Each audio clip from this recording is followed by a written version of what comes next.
Bismillahirrahmanirrahim. Assalamualaikum warahmatullahi ta'ala wabarakatuh. Alhamdulillahirabbil alamin. Wassalatu wassalamu ala asyrafil anbiya'i wal mursalin wa ala alihi wa sahbihi ajma'in. Amma ba'd. Terima kasih diucapkan kepada Al-Fadhil Ustaz Muhammad Syahri Abdul Rahman, Jurulatih Utama Tadabbur Center, kerana sudi bersama dengan kita pada pagi ini dalam segmen satu hari, satu juzuk, satu ibrah yang dikelolakan oleh Icon Syabab Resources. Kami berbesar hatilah pada pagi ini kerana Fadil Ustaz sudi menerima jemputan kami. Barakallah. Allah ibarik Ustaz. Sebenarnya Ustaz Syahri ni banyaklah secara tak langsung telah memberi inspirasi sebenarnya kepada Icon Syabab. Allahu Akbar. Bifadlillah.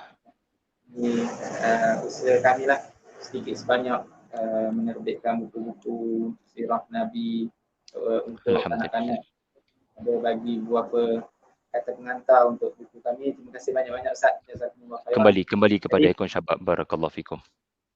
Jadi pada pagi ini insya-Allah kita akan mendengar perkongsian daripada Fadil Ustaz tentang satu tajuk yang saya kira sangat penting, dan sebenarnya tajuk ini sangat dekatlah dengan Ustaz kerana dah bergulumang dengan Al-Quran ini dah lama, dan saya rasa tajuk pada pagi ini sangat dekatlah untuk Ustaz kongsikan. Selain daripada perkongsian tentang tajuk ini, yang lebih bermakna adalah perkongsian pengalaman Ustaz sendiri insya-Allah. Allahu Akbar.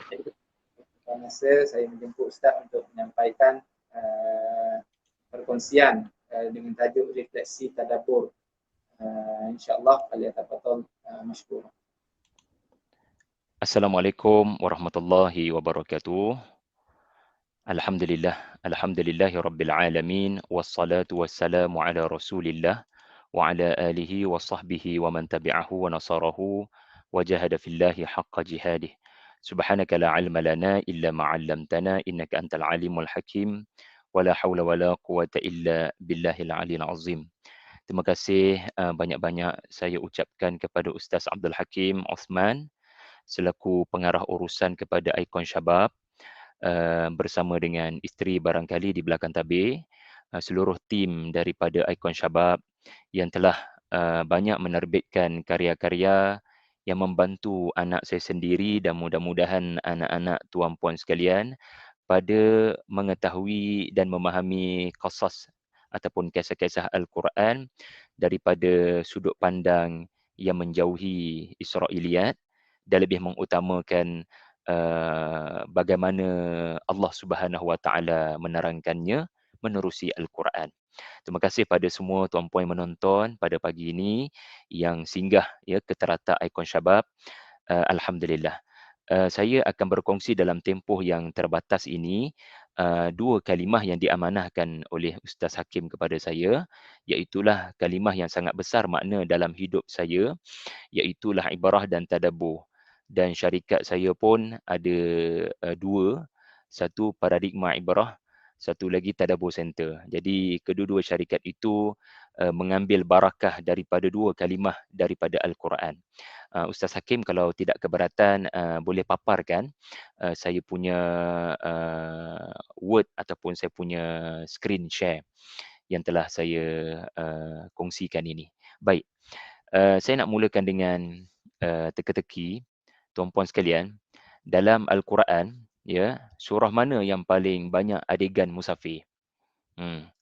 Rasa-rasanya lah, ya, dalam Al-Quran surah mana yang paling banyak membabitkan kilometer musafir? Jadi cuba tekalah, ya. Kita tak banyak masa, tetapi sesiapa yang mahu meneka silakan melakukannya di ruangan komentar Facebook 15 saat daripada sekarang. Nak tengok siapa yang betul. Surah mana daripada 114 surah ni yang paling banyak merakamkan adegan musafir dari satu negeri ke satu negeri, dan kalau kita kira jumlah kilometernya itu sungguh besar, jumlah kilometer campur-campur semua. Ada sesiapa yang nak mencuba?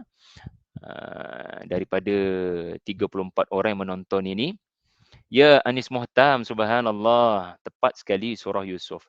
Kerana ya, dalam surah Yusuf kita akan melihat pelbagai cerita yang membabitkan musafir. Ya, daripada Palestin ke Mesir, Nabi Yusuf alaihi salam dibawa sebagai kanak-kanak malang yang ditemui oleh sayyarah, yang ditemui oleh kumpulan pedagang, dan dibawa ke Mesir untuk dijual sebagai hamba. Dan Allah Subhanahu Wa Taala mengatur rencana yang terbaik kepada Yusuf alaihi salam. Dalam surah Yusuf juga, kalau tadi di permulaan surah Yusuf, iaitulah kedatangan as-sayyarah. Di penghujung surah Yusuf kita akan dapat melihat bagaimana ulang-alik, adegan ulang-alik yang memakan ratusan kilometer darab 4. Ratusan kilometer darab 4 sebab ada 4 perjalanan saudara-saudara Yusuf daripada Palestin ke Mesir, daripada Mesir balik Palestin, daripada Palestin Mesir pada tahun seterusnya. Jadi kita katakan ia adalah surah Yusuf. Jadi teka-teki ini bukan saja-saja, ya, kerana kalimah ibrah yang kita nak faham pada pagi ini adalah kalimah yang menutup tirai surah Yusuf. Ia merupakan kalimah di ayat yang terakhir surah Yusuf. Jadi untuk faham kalimah ibrah, ya, kita memerlukan kepada gambaran daripada surah Yusuf itu sendiri. Okey, kalau kita lihat ya surah Yusuf itu, Allah Subhanahu Wa Taala berfirman, laqad kana fi qasasihim ibratun liulil albab. Sesungguhnya telah menjadi ketetapan kami pada kisah-kisah mereka ataupun kisah-kisah Al-Quran bahawasanya ia mengandungi ibrah kepada orang-orang ulil albab, pada kumpulan ulil albab, ataupun dalam bahasa mudahnya mereka yang berfikiran jernih dan berhati bersih. Fikirannya jernih, hatinya bersih, inilah ulil albab. Orang-orang dalam kumpulan ini sahaja akan mendapat daripada kisah-kisah Al-Quran buah yang masak ranom, manis dan berkhasiat. Nama buah itu adalah ibrah. Jadi dalam tafsiran kita mudah untuk faham. Terjemahan kepada ibrah adalah pengajaran. Tetapi kan tuan-tuan puan-puan sekalian, kalimah-kalimah di dalam Al-Quran ini ia tidaklah semudah yang kita sangka dan kita jangka. Kalimah Al-Quran ini sangat teliti dipilih oleh Tuhan. Sebagai contoh ya, kalau kita membelik literasi bahasa Arab ataupun kalau kita cari gali khazanah kebahasaan, contoh ya, ular di dalam bahasa Arab ya ada 200 kalimah. Subhanallah. Ular sahaja ada 200 kalimah. Kerana setiap kalimah merujuk kepada ular yang khusus. Sebagai contoh yang lain, madu. Jenis madu. Madu warna apa? Ikhtilafi alwanuh. Madu tu kan ada pelbagai warna, tuan-tuan. Tetapi tidaklah bahasa Arab ini ya ada satu nama. Kata Pak Qurash Shihab dalam tafsir Al-Misbah, madu itu sahaja ada 80 kalimah. Allahu Akbar. Okey, pedang. Pedang yang berbentuk bulan sabit tidak disebut saif. Pedang berbentuk bulan sabit akan disebut syahru. Sebab tu syahru Ramadan ada kaitan dengan pedang. Anda boleh belik tafsir At-Tabari. Ya. Jadi pedang ni dia ada pelbagai bentuk ya dan ia menyebab dan bila pelbagai bentuk dan pelbagai kegunaan ia telah menjelmakan lebih daripada 1000 kalimah. Seorang orientalis yang bernama Hammer berkata unta sahaja, unta tuan-tuan, kekadang ada disebut dalam Al-Quran Al-Ibil. Kekadang Al-Quran menamakan sebagai An-Naqah. Jadi ada pelbagai kalimah di dalam Al-Quran sendiri merujuk kepada unta. Dan didapati, Hammer mendapati 5,644 kalimah merujuk kepada unta yang pelbagai jenis dan pelbagai saiz. Subhanallah. Jadi bila Allah Ta'ala menyebut kalimah ibrah dan Allah tidak menyebut mau'izah, Allah tidak menyebut hikmah, mesti ia bukan sekadar bermaksud pengajaran. Jadi mari kita gali, cari asal-usul kalimah ibrah ini dalam surah yang memang memaparkan paling banyak adegan musafir, paling banyak ribuan kilometer digunakan. Jadi, kalau kita lihat ya, di dalam Al-Quran, kalimah ibrah ini datang daripada kalimah abara. Okey? Kalimah ibrah ini berasal daripada abara. Dan abara ini adalah seperti abara Muhammadun an-nahra. Abara musafirun al-wadi. Maksudnya menyeberang. Satu orang menyeberang satu lembah. Ya, satu orang menyeberang sungai. Satu orang menyeberang negeri ataupun melintas dari satu lokasi ke satu lokasi. Maksud kata berlaku perpindahan. Berlaku perpindahan. Dan perjalanan untuk menyeberang, perjalanan untuk merentas negeri, perjalanan untuk melintasi sesuatu sempadan adalah kerana adanya keperluan mendesak. Nah, dalam surah Yusuf, kalau saya boleh tanya, adakah ada cerita tentang perbuatan abara? Maka jawapannya jelas. Di mana saudara-saudara Yusuf telah menyeberang sempadan negara Mesir daripada Palestin, telah melintas ya negara sempadan negara Mesir. Ya, la tadkhulu min babin wahid. Ini adalah ayat-ayat yang menunjukkan mereka merentas negeri dengan penuh sifat berhati-hati. Daripada satu lokasi ke satu lokasi. Daripada Palestin ke Mesir untuk mencapai satu keperluan mendesak pada musim kemarau. Subhanallah. Dengan hanya adegan yang dipaparkan begitu kerap di bahagian yang kedua surah Yusuf, di bahagian yang kedua cerita Nabi Yusuf, iaitulah cerita tarbiyah Yusuf kepada abang-abangnya, kita telah memahami apa yang dimaksudkan sebagai musafir. Kerana adegan musafir ini kerap berlaku, dirakamkan di dalam Al-Quran antara saudara-saudara Yusuf dengan Yusuf yang menjadi raja di Mesir pada musim 7 tahun kemarau.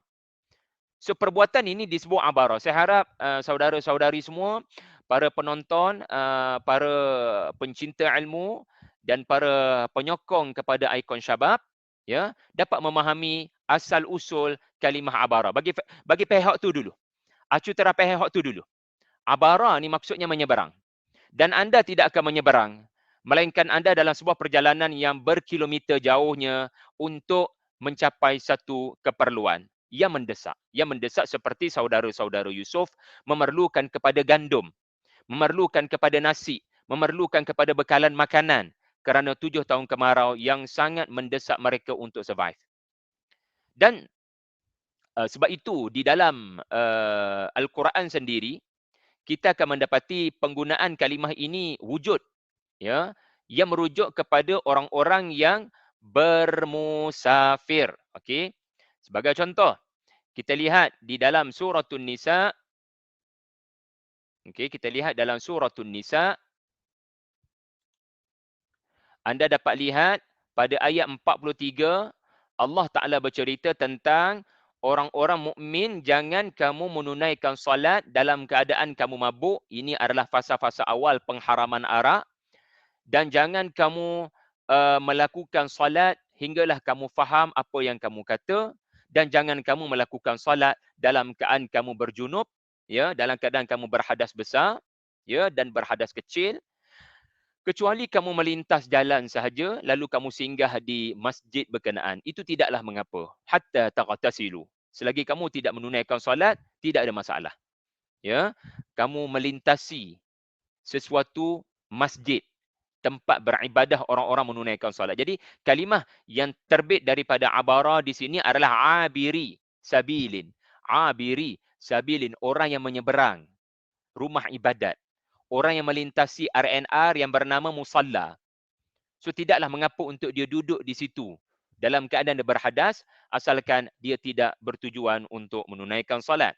Ataupun sabda Nabi SAW, "Kum fid dunya ka'annaka gharibun aw 'abiri sabilin." Subhanallah. Jadilah kamu di dunia ini seumpama kamu ini orang asing yang tercari-cari direction, yang tercari-cari macam mana cara nak sampai ke satu tempat dan lokasi. Ataupun kamu seperti orang yang hanya melintas jalan, kamu pasti berhenti di satu tempat hanya untuk tempoh yang temporary. Kamu pasti berada di RNR untuk tempoh yang seketika sahaja. Sebab kamu ini bernama abiri sabilin. Kamu dalam perjalanan musafir fi sabilillah, kamu nak menuju ke kampung, lalu kamu singgah, kamu kena anggap dunia ini hanyalah persinggahan yang sementara sahaja. Subhanallah.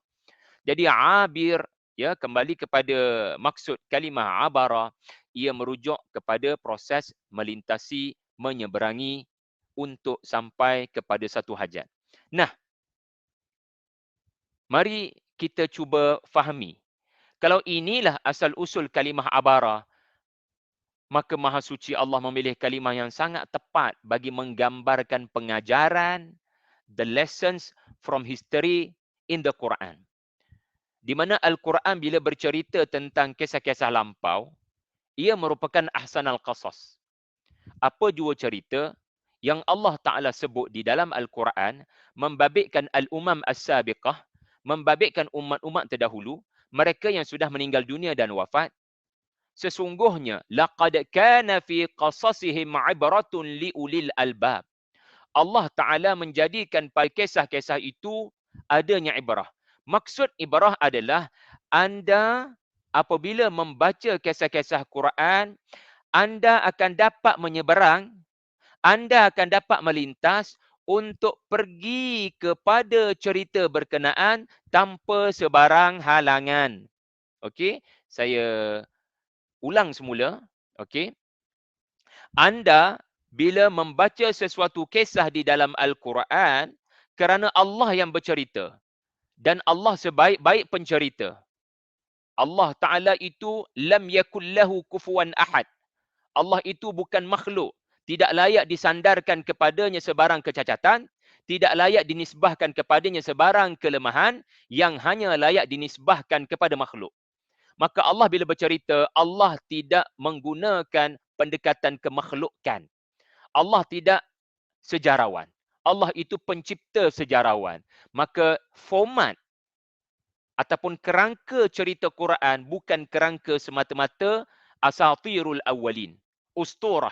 Hanya sekadar untuk mengkhabarkan perihal orang-orang terdahulu dengan penuh penekanan kepada siapa orang itu, di mana berlaku dan bila terjadi. Seringkali sejarah ini membahas dan mendebatkan tentang siapa di sana, bila terjadi, bila berlaku, di mana berlaku. It is a matter of what happened, when it happened, where it happened. Benarkan begitu tuan-tuan? Lalu menjadilah subjek sejarah ini satu subjek yang bagi segelintir orang membosankan. Kerana yang didebatkan hanyalah aspek tarikh dan lokasi kejadian.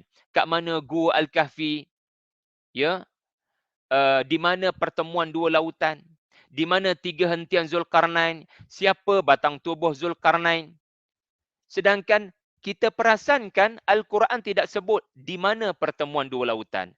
Di manakah Gua Al-Kahfi? Dan di manakah hentian-hentian Zulkarnain? Al-Quran tidak menyebutnya kerana apa? Kerana Al-Quran mempersembahkan sesuatu kisah itu dengan pendekatan yang keluar daripada aspek kesejarahan. Al-Quran memindahkan format kesejarahan kepada format keteladanan. Jadi, sekali lagi saya ulang, apabila Al-Quran menyampaikan sesuatu kisah, apa jua kisah, dan tuan-tuan sedia maklum, kisah-kisah di dalam Al-Quran, rubu'ul Quran, seperempat Al-Quran. Jadi bila Al-Quran mempersembahkan apa jua kisah daripada cerita Nabi Allah Adam alaihi salam hinggalah kepada kisah Nabi Isa ibnu Maryam, hinggalah kisah kepada Rasulullah sallallahu alaihi wasallam, kisah para anbiya ataupun kisah non-anbiya seperti Luqman dan Zulkarnain, kisah lelaki ataupun kisah wanita seperti kisah Maryam, kisah apa pun tuan-tuan, tuan-tuan kena ingat kisah Al-Quran mengandungi ibrah. Maksud ibrah adalah bila anda baca, anda seperti berada di lokasi kejadian. Anda dapat menyeberang pergi ke negara di mana tokoh itu sedang berlaku sesuatu kepadanya. Anda dapat melintas tanpa sebarang halangan. Kalau ada halangan, anda tidak boleh kata anda melintas. Ya, kalau ada roadblock, anda tak boleh lintas, sempadan. Kalau sungai itu menghalang anda daripada menyeberang, anda tak ada temui jambatan, anda tidak boleh dikatakan menyeberang sungai. Anda hanya boleh menyeberang dan melintas bila tidak ada sebarang halangan. Betul kan? Jadi Al-Quran subhanallah, apabila mempersembahkan sesuatu kisah daripada masa lampau, anda seperti berada di lokasi kejadian. Anda seperti melihat tokoh seperti ibu Nabi Musa meletakkan anak andanya di atas sungai Nil. Anda seperti melihat bagaimana Musa melarikan diri apabila tongkatnya bertukar menjadi thu'ban, menjadi hayatun tas'a. Tongkat daripada kayu mati bertukar menjadi ular. Anda seperti berada di lokasi kejadian. Semalam kita bersama dengan juzuk 4. Anda seperti melihat depan mata anda Rasulullah memimpin bala tentera kaum muslimin di dalam peperangan Uhud dengan penuh keberanian. Anda seperti berada di lokasi kejadian. Tiada apa yang menghalang anda untuk berada di lokasi kejadian. Allah menjadikan kisah Al-Quran tidak diikat dengan ikatan zamanan wa makanan. Allah menjadikan kisah-kisah Al-Quran mudah untuk anda berada di lokasi tersebut. Seolah-olah insan yang sudah meninggal dunia itu hidup semula. Seolah-olah tempat yang sudah musnah itu dikembalikan semula tempat itu. Untuk menjemput anda. Wama kunta ladaihim. Wama kunta ladaihim. Seolah-olah nak jemput Rasulullah. Alam tara. Alam tara. Alam tara kaifa fa'ala rabbuka bi'ad. Allah Ta'ala dah musnahkan kaum 'Ad. Tetapi bila kamu baca Quran, seolah-olah cerita itu kembali dihidupkan depan mata hati kamu. Alam tara maksudnya, tidakkah kamu melihat? Bagaimana Rasulullah nak lihat sesuatu yang Nabi tidak pernah sempat pergi ke situ? Kerana ia cerita ribuan tahun sebelum itu. Macam mana saya nak tengok peristiwa alam tara kaifa fa'ala rabbuka bi ashabil fil? Macam mana saya nak tengok peristiwa Abraham menyerang Baitullah? Saya tak lahir lagi pada masa itu. Alam tara, kenapa Allah guna alam tara? Kenapa tidak alam tasma'? Ini kerana Allah bercerita. Kerana Allah bercerita, ia adalah ahsanal qasas. Ia adalah ahsanal qasas. Dan bila kamu memahami Al-Quran, membelik tafsiran, melakukan tadabbur kepada kisah-kisah Quran, wama kunta ladaihim, engkau seperti berada di telaga di mana Yusuf itu dihumban. Engkau seperti menemani Yusuf di dalam telaga kanak-kanak malang tanpa baju itu. Dalam telaga menemani beliau. Wama kunta ladaihim, sedangkan kamu tidak sebenarnya berada di lokasi itu semasa Yusuf alaihi salam di dalam telaga. Wama kunta ladaihim. Engkau tidak berada di lokasi Nabi Allah Zakaria membaling penanya bersama dengan Rabbais dan Ahlul Kitab untuk berebut bagi meraih peluang memelihara anak perempuan imam besar Masjid Al-Aqsa, iaitulah Imran. Allahu Akbar. Jadi abara adalah anda akan dapat lihat kisah Quran seperti ia berlaku di hadapan mata anda. Tuan-tuan, bila kita tidak melintas, kita tak akan dapat gambaran yang sebenar. Bila kita tidak menyeberang, kita tak dapat gambaran sebenar. Sebagai contoh, tuan-tuan tidak ada pengalaman pergi ke Turki. Tiba-tiba anda dapat menyeberang masuk ke negara Turki. Tuan-tuan tidak ada pengalaman umrah. Tiba-tiba dapat melintasi sempadan Baitullah, sempadan Makkah. Maka apa yang anda lihat depan mata anda ternyata jauh lebih hebat daripada apa yang anda nampak dalam gambar-gambar di Google Image. Lain benar perasaannya bila melihat depan mata sendiri. Afalam yang zuruna. Afalam yasiru. Bila kamu lihat depan mata kamu sendiri berbanding apa yang orang cerita pada kamu. Pergi ke sana sendiri. Rukun Islam yang kelima. Pergi ke sana sendiri. Jadi, abara Allah menggunakan kalimah yang menunjukkan sebarang penghalang untuk kamu pada tahun 2022 bagi memahami kisah yang terjadi 3,000 tahun lepas, sebarang penghalang yang mana sejarawan akan mewujudkan aspek tarikh, lokasi kejadian dan nama batang tubuh. Ini semua akan menjadikan kisah-kisah sejarah eksklusif for those person. Kisah sejarah ni cerita orang dulu-dulu, tak ada kaitan dengan kita. Tetapi kerana Allah yang bercerita, kisah orang dahulu depan mata saya berlaku, maka ia bercerita tentang aku. Cerita Al-Quran adalah cerita kehidupan. Subhanallah. Jadi itulah serba sedikit falsafah ataupun hikmah pemilihan kalimah abara. Yang kedua, abara juga bermaksud anda menyeberang untuk mencari keperluan mendesak. Anda menyeberang untuk mencari keperluan mendesak. Maksudnya apa? Kisah-kisah Al-Quran akan memberikan anda keperluan yang anda cari dalam kehidupan. Allah Ta'ala kekadang mendiamkan sesuatu babak di dalam Al-Quran.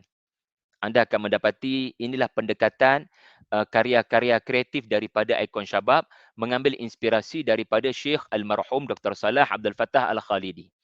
Di mana sirah Nabi Allah Ibrahim, sirah Nabi Allah Yunus, ya. Anak saya Ustaz Hakim dapat hafal. Dia tak boleh baca lagi. Umur dia baru 4 tahun, dia tak boleh baca lagi.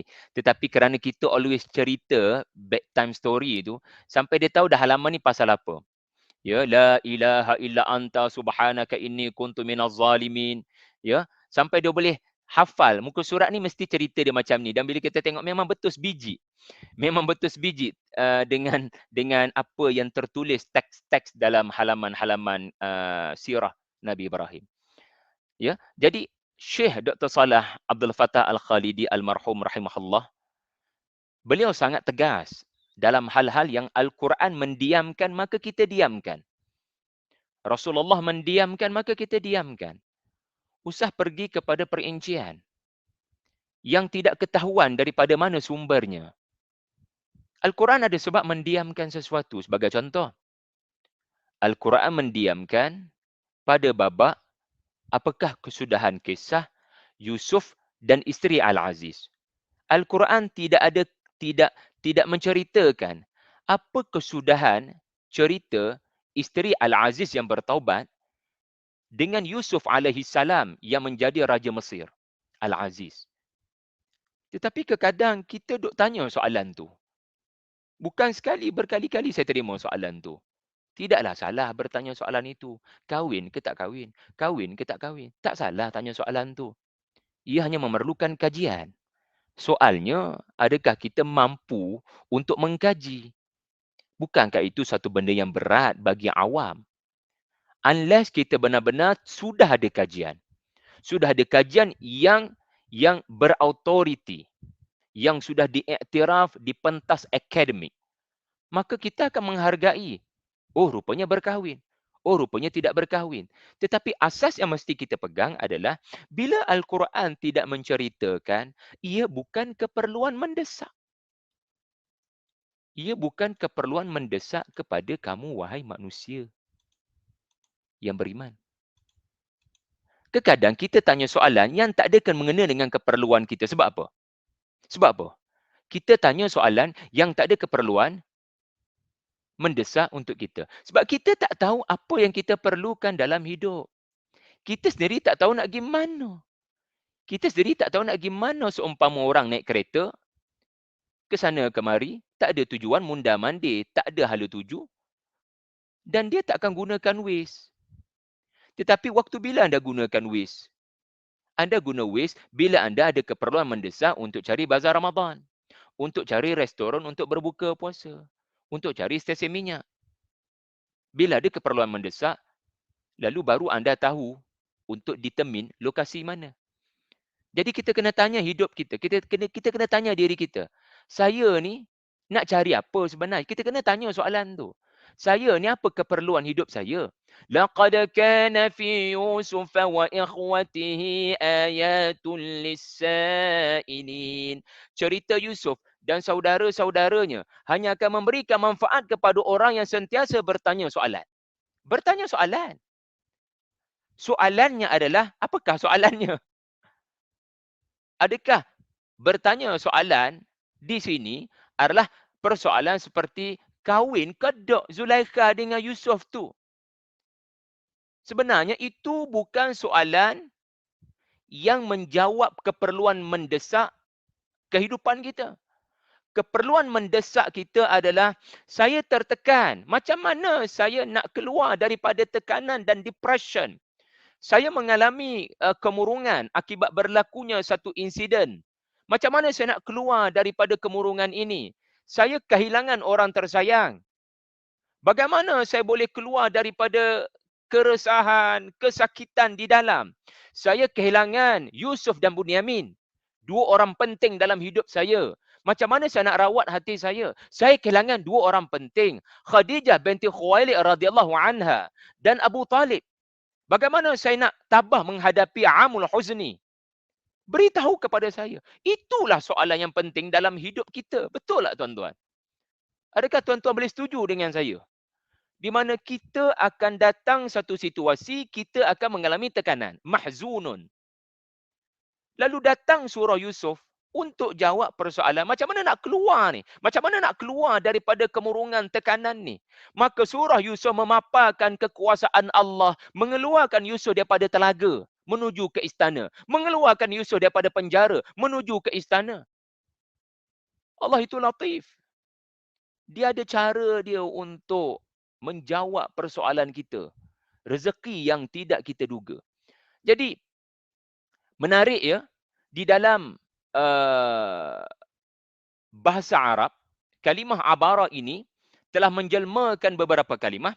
Ini dinyatakan oleh Syekh Dr. Ahmad Naufal, rakan karib kepada almarhum Dr. Salah Abdul Fattah Al-Khalidi dalam tafsir surah Yusuf ini, dalam mentafsirkan kalimah al-ibrah, maka dia mendatangkan beberapa kalimah yang terbentuk daripada kalimah abara yang subhanallah seakan-akan memberitahu kita, seakan-akan melengkapkan lagi maksud ibrah. Subhanallah.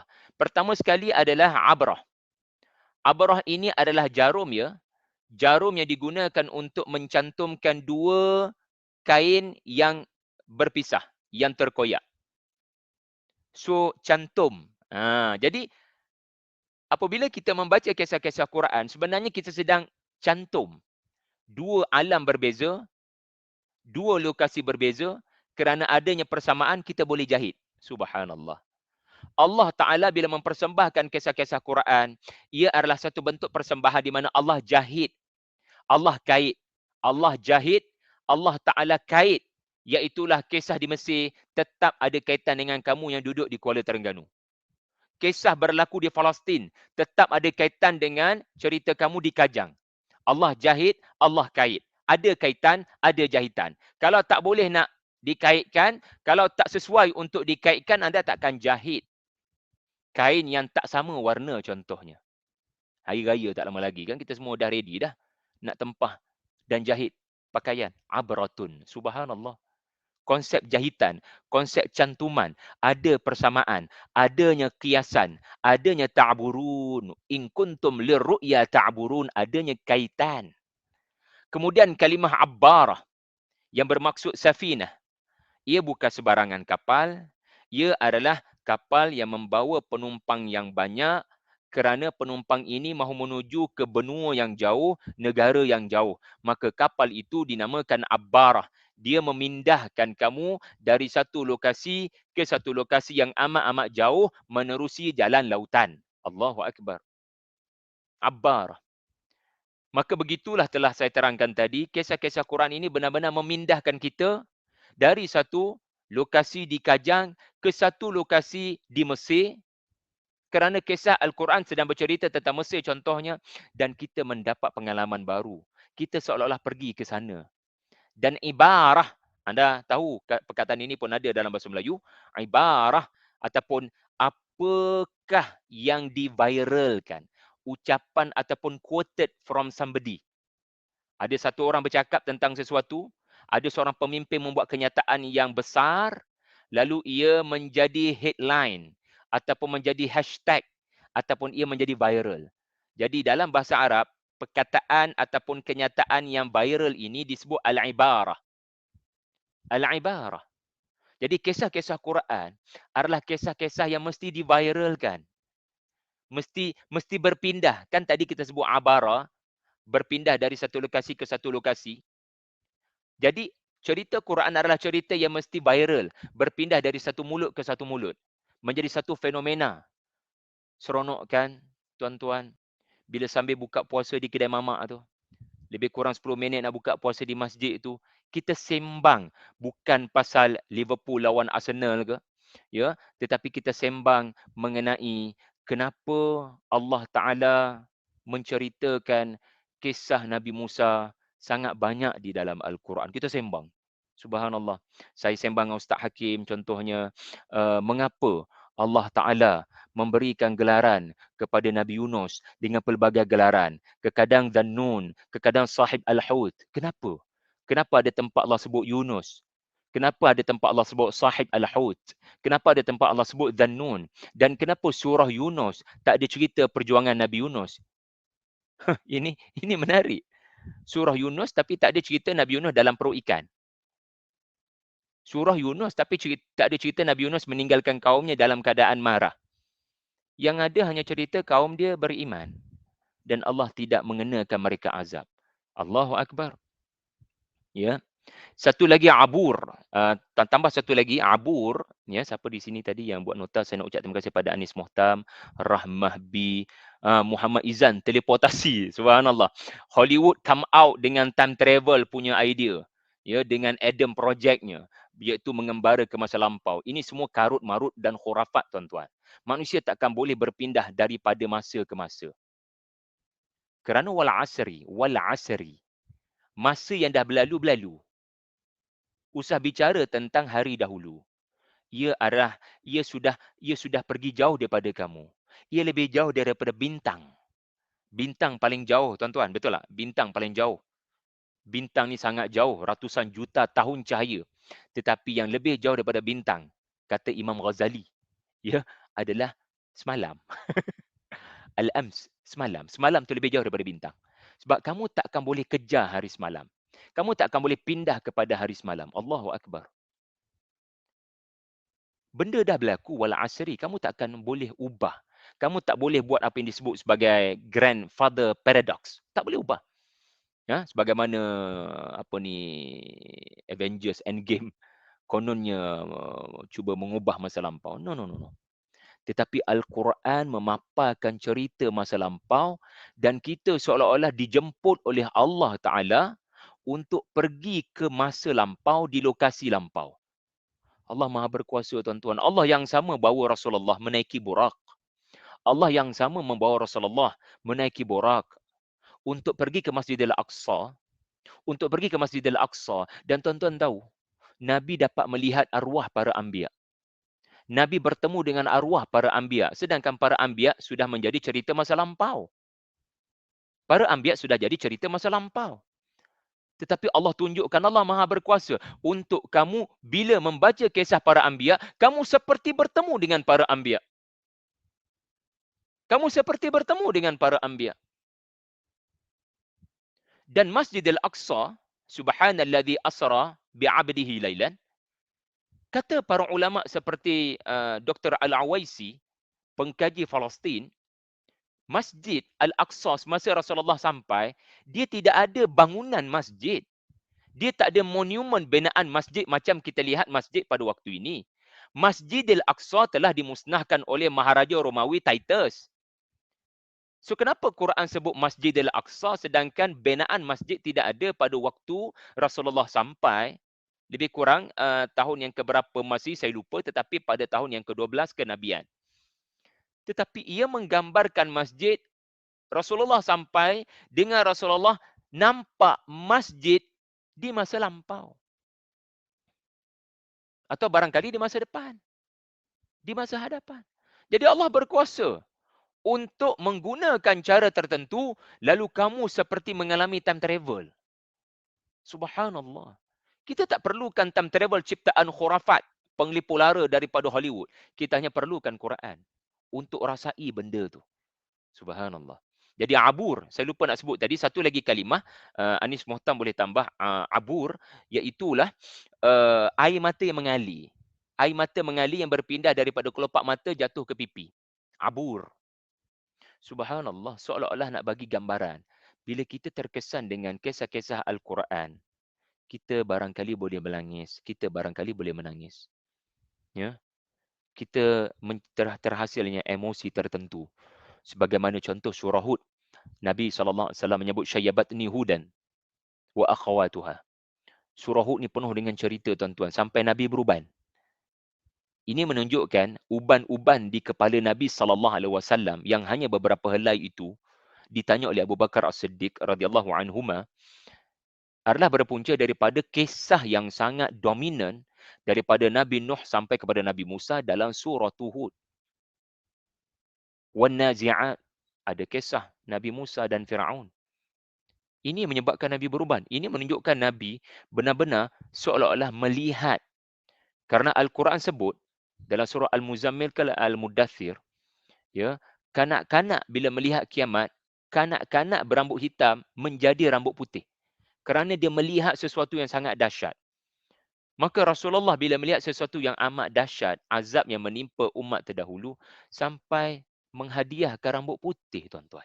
Subhanallah. Baik, masa saya tidak mengizinkan, saya terpaksa bergerak kepada bagaimana untuk dapat ibrah. Ada proses. Ibrah ni output. Ibrah ni output. Terima kasih Anis Mohtam. Siapa lagi di sana?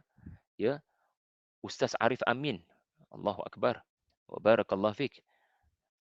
Siapa lagi di sana? Hisham Ahmad. Said Hisham barangkali. Abu Muawiyah. Ya. Nasimah Ahmad. Barakallahu fikum. Baik. Dalam berbaki masa 15 minit ini, mari kita perhatikan pula metodologi. Bagaimana cara untuk dapat ibrah. Ibrah ni output. Proses dia apa? Ibrah ni output. Prosesnya apa? Hikmah ni output. Prosesnya apa? Tazkiyah ni output. Prosesnya apa? Membersihkan hati adalah output. Tapi prosesnya apa? Maka prosesnya adalah tadabbur. Tadabbur ini berasal daripada kalimah dabara.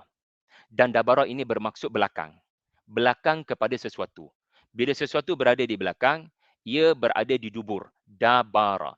Dan perhatikan bagaimana Al-Quran menggunakan beberapa kalimah yang berasal daripada kalimah kata akarnya dabara. Mari kita lihat. Antaranya adalah yudabbir. Yudabbirul amra minas sama'i ilal ardi. Dalam surah As-Sajdah. Kalimah dabara telah dijelmakan dalam bentuk yudabbir. Dabbara yudabbir.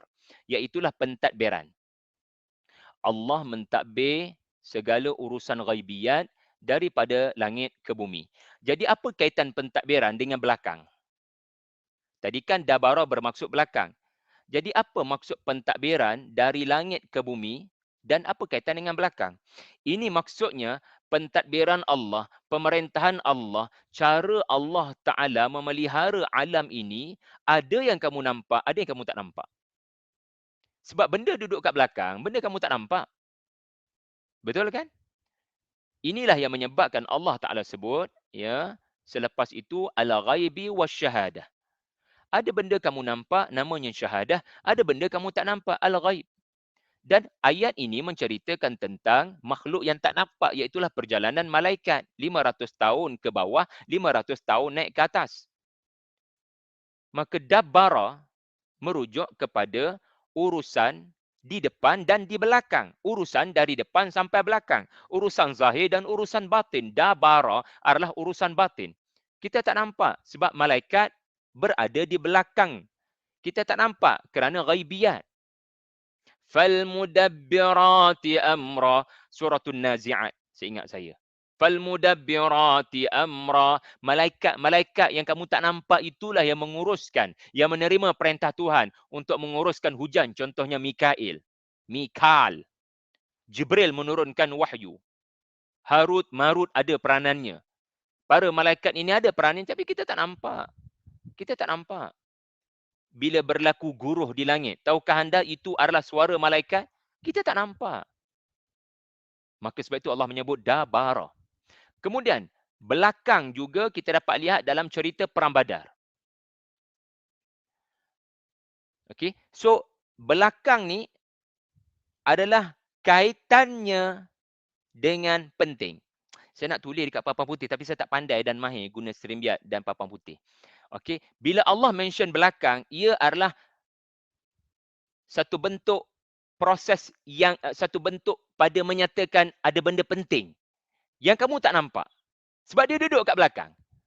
Kamu hargai hujan, kamu tak hargai siapa yang uruskan hujan itu. Dan malaikat mana yang diperintahkan Allah untuk uruskan hujan itu. Sebab tu kita tak dapat nak hargai sebab kita tak nampak tangan yang mengatur tu. Okey.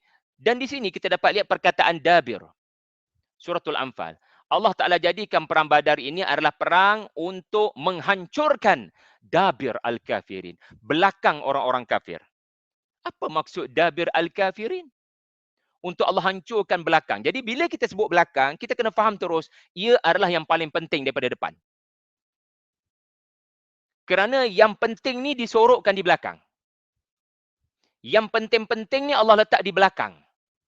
Maka dalam bahasa Melayu juga, belakang ini boleh kita fahami sebagai dalang kalau negatif punya konteks. Belakang adalah dalang. Sebab dalang ni, conspirators ini kita tak nampak. Ya, kita tak nampak ada orang mengatur konspirasi. Yang kita nampak adalah pengeboman di satu tempat. Yang kita nampak adalah peperangan. Tapi siapa konspirator? Dia ni adalah dabir, konspirator. Sebab dia berlaku dengan sir. Dia berlaku dengan penuh kerahsiaan. We didn't know anything about those person. Dabir bukan hanya pentadbir. Dabir adalah dalang di belakang yang mengatur kerosakan kepada gerakan kaum muslimin di bawah pimpinan Nabi SAW di Madinah Al-Munawwarah.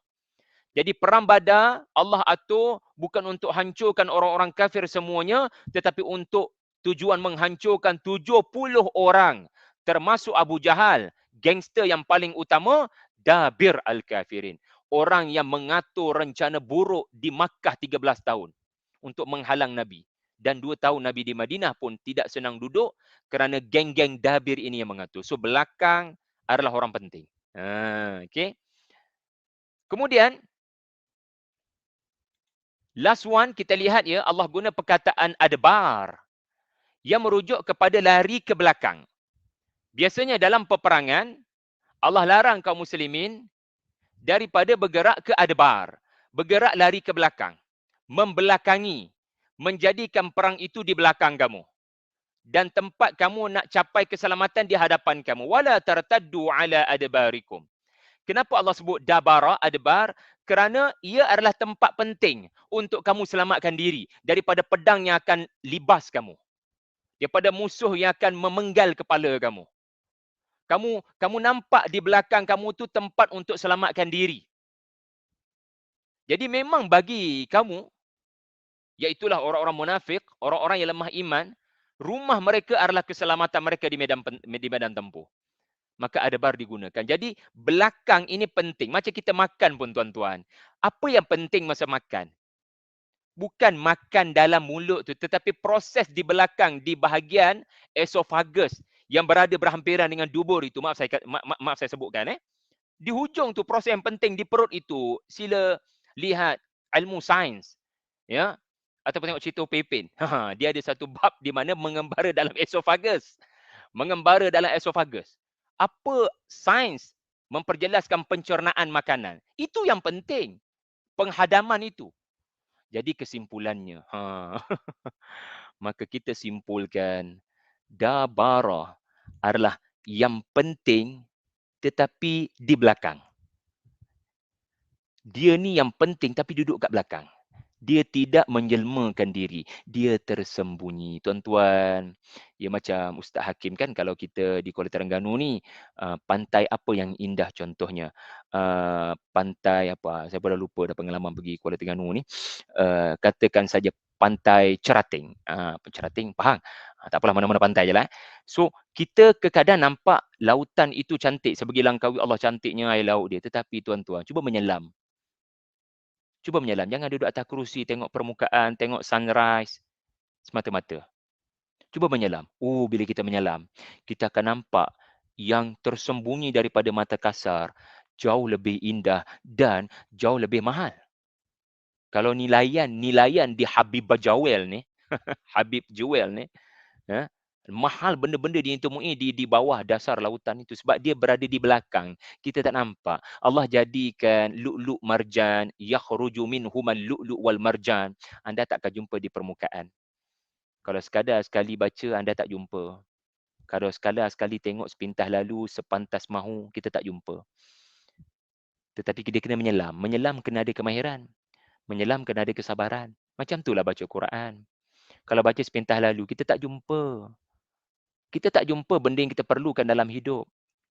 Tapi kalau kita dabara, kita tahu benda tersembunyi ada di belakang, kita akan melakukan tadabbara. Okay. Di sini saya nak highlightkan tadabbara, yatadabbaru. Kenapa Al-Quran menggunakan wazan tafa'ala, yatafa'alu, taqarraba, yataqarrabu, tahajjada, yatahajjadu dan seumpama dengannya. Ta di situ adalah ta yang menunjukkan usaha yang konsistensi. Usaha yang konsistensi. Tuan-tuan, dalam bahasa Arab, bila anda nak kata mendekati, anda akan kata qarraba, mendekati. Tetapi taqarraba, usaha konsisten untuk mendekati. Dengan hanya masukkan ta dalam fi'al madhi, membentuk tafa'ala, tazawwada adalah mengambil bekalan. Tazawwada, mengambil bekalan berkali-kali. Konsistensi. Ia tidak berlaku sekali, ia berterusan. Jadi dengan konsep penggunaan wazan tafa'ala telah mengajar kita tadabbur ini, tadabbara. Tadabbur ini adalah proses yang mesti berterusan. Dia tidak ada noktah walaupun kamu sudah menguasai tafsir Al-Quran. Kamu tetap kena baca Quran, tuan-tuan. Ustaz Hakim lebih tahu, barangkali boleh kongsikan.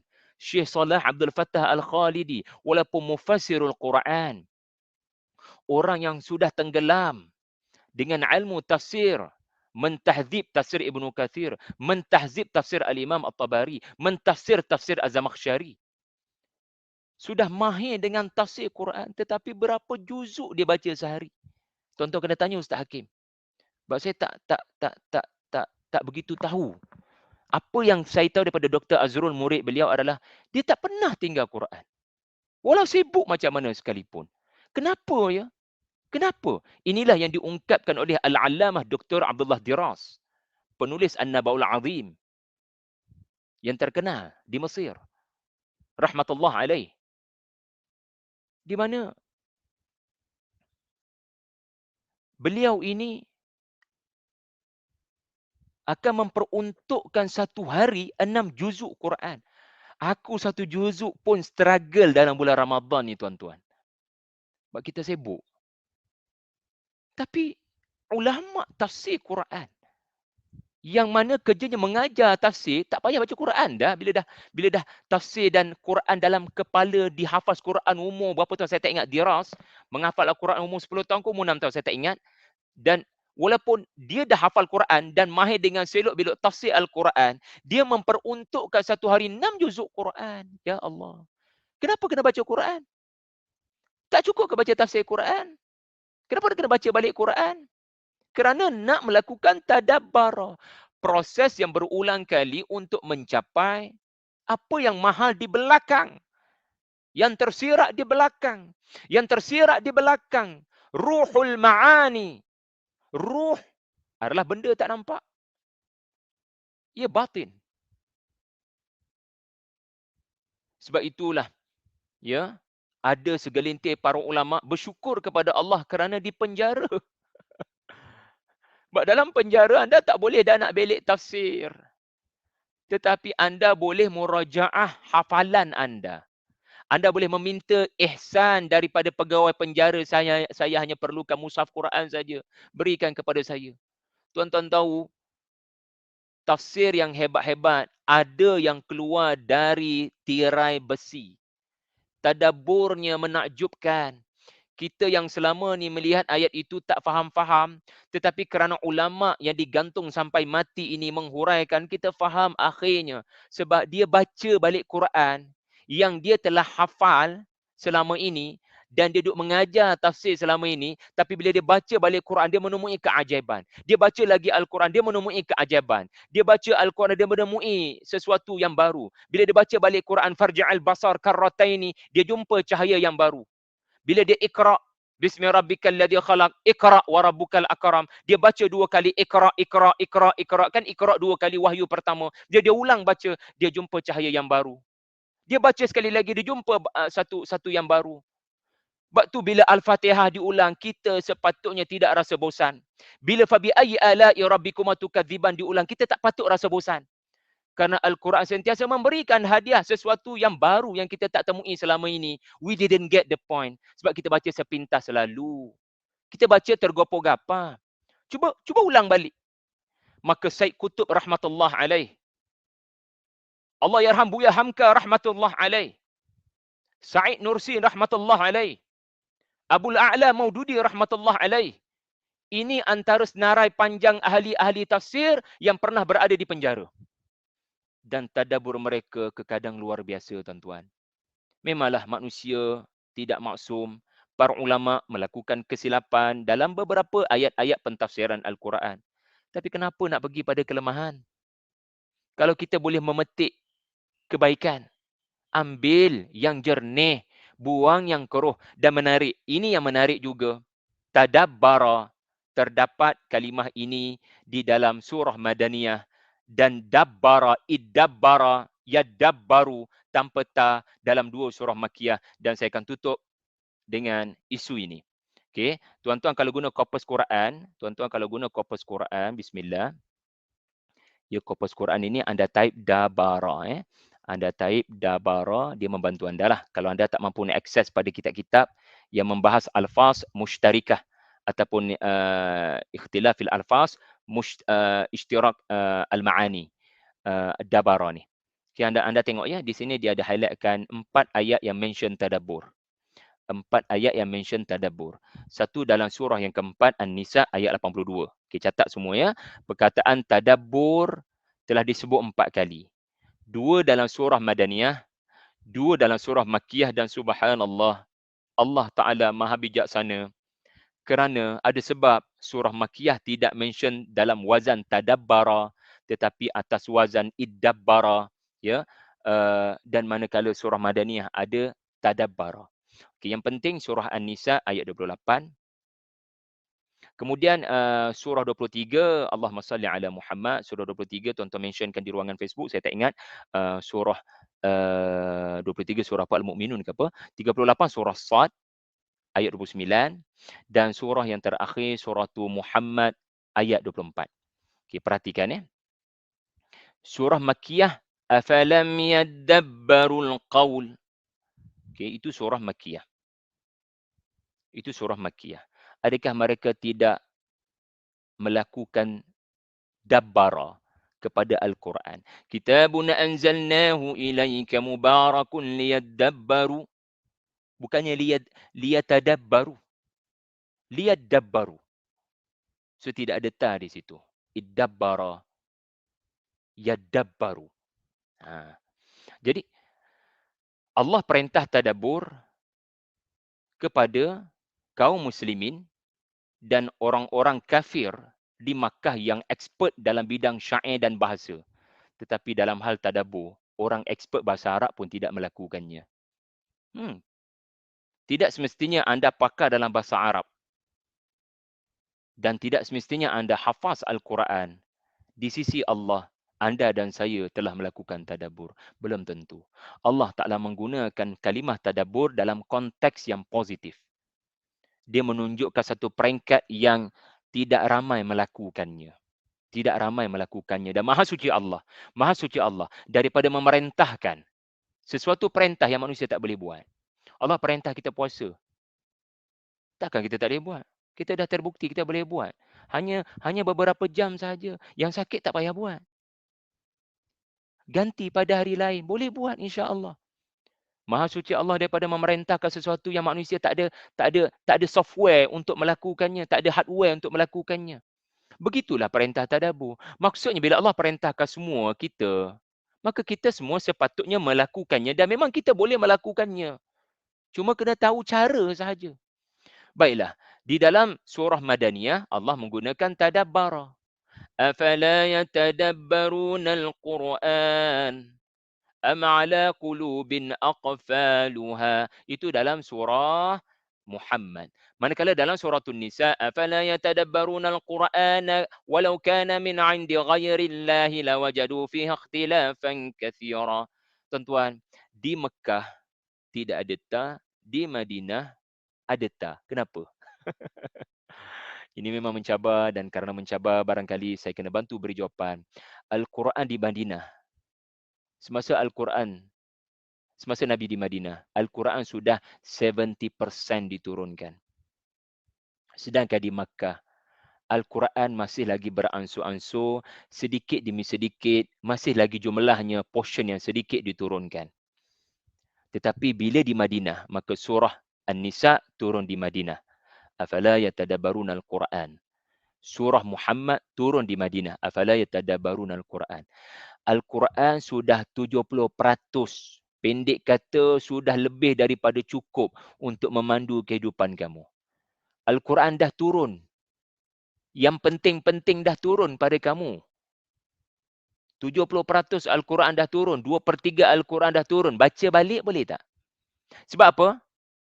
Sebab ramai orang merasakan cukup dengan Al-Quran sudah ada, dia akan memberikan keselamatan. Tak, Al-Quran tidak memberikan kekuatan dan keselamatan jiwa kalau tidak diulang semula bacaannya. Maka ta di situ ulang balik. Subhanallah. Subhanallah. Tuan-tuan nampak apa yang saya nampak? Di Makkah tidak ada ta, tadabbara, kerana Al-Quran masih dalam proses diturunkan. Ia seperti puzzle, beberapa isu penting belum sempurna diterangkan. Tetapi bila Nabi berhijrah, 70% Al-Quran sudah sempurna, sudah banyak surah turun dengan sempurna, baca balik boleh tak? Tadabbara. Baca balik boleh tak? Ulang balik boleh tak? Supaya kamu mendapat kekuatan. Sebab itulah setiap kali Ramadan kita bertarawih. Sebab apa? Mengulang semula Al-Quran untuk kita mendapat kekuatan. Syahrul Ramadan alladhi unzila fihi Al-Quran. Tahukah anda, Al-Quran telah disebut di dalam Al-Quran, lafaz Al-Quran disebut 70 kali. Al-Quran telah disebut dengan pelbagai sebutan. Al-Quran disebut dengan Al-Hadis, Al-Quran disebut sebagai An-Naba, tetapi lafaz Al-Quran seingat saya telah disebut di dalam Al-Quran sebanyak 70 kali, dan first time Allah sebut Al-Quran adalah pada ayat surah Al-Baqarah 185 ketika Allah introduce, memperkenalkan Ramadan. Kali pertama Al-Quran diperkenalkan adalah ketika ayat Allah menyebut Ramadan. Maksudnya apa? Maksudnya apa? Maka bila datang Ramadan, hendaklah kamu membaca Al-Quran seperti kali pertama. Inna sami'na Qur'anan ajaban yahdi ila rushd. Kamu baca Quran macam kali pertama. Jangan kata saya dah baca dah tahun lepas, saya dah khatam 30 juzuk dah baru-baru ni. No. Baca balik Al-Fatihah. Sab'an minal mathani. Mal murad bil mathani? Muhtaj ila thani. Anda perlu ulang kali ke seterusnya. Anda kena ulang lagi untuk anda get the point. Jadi, tadabbur adalah proses di mana kita membaca perlahan-lahan untuk menghayati apa di belakang. Dan ia adalah proses yang berterusan sampai mati. Ia adalah proses berterusan sampai mati. Sebab kita takkan tahu makna yang sempurna kepada kalam Tuhan. Tuan-tuan tahu apa definisi tafsir? Para ulama dalam ulum Al-Quran menyebut ia adalah al-kashfu wal-idah wal-bayan, menjelaskan maksud ayat-ayat Al-Quran ala qadri taqatil bashariyah, dalam kadar kemampuan ulama tafsir tersebut. Highlightnya adalah dalam kadar kemampuan beliau sahaja. Sedangkan pena kalau nak tulis makna yang sempurna, 7 lautan jadi dakwat pun tak cukup. Sebab tu kitab tafsir tak pernah berhenti ditulis. Betul kan? Kitab tafsir tidak pernah berhenti ditulis. Sebab apa?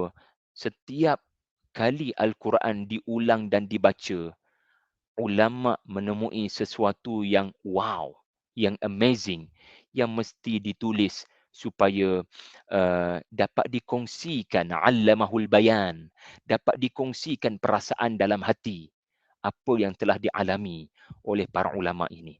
Subhanallah. Jadi tuan-tuan, terima kasih banyak-banyak kerana mendengar dengan teliti. Saya nak ucap terima kasih ni kepada Anis Mohtar, mencatat tanpa henti, Zita Muhammad, ya, siapa lagi yang barangkali mereka penting-penting di belakang Naikon Syabab ini. Barakallahu fikum. Terima kasih Ustaz Hakim, minta maaf terlajak masa. Wallahu alam. Tak ada masalah tak? Jazakumullah khairan kathiran kepada Ustaz. Barakallahu fikum atas perkongsian.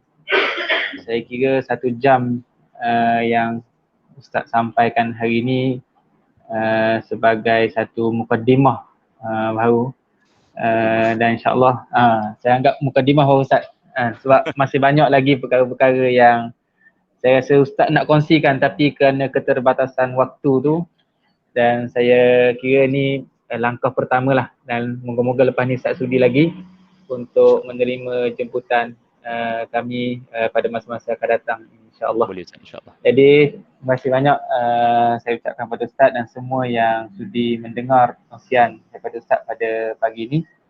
Jadi selamat menjalani ibadah puasa Ramadan Karim. Moga-moga Ramadan yang berbaki ni boleh mendekatkan kita kepada Allah SWT, lebih mendekatkan kita kepada Al-Quran, insya-Allah. Allah Ta'ala alam. Assalamualaikum warahmatullahi taala wabarakatuh. Waalaikumsalam warahmatullahi wabarakatuh. Terima kasih Ustaz Hakim.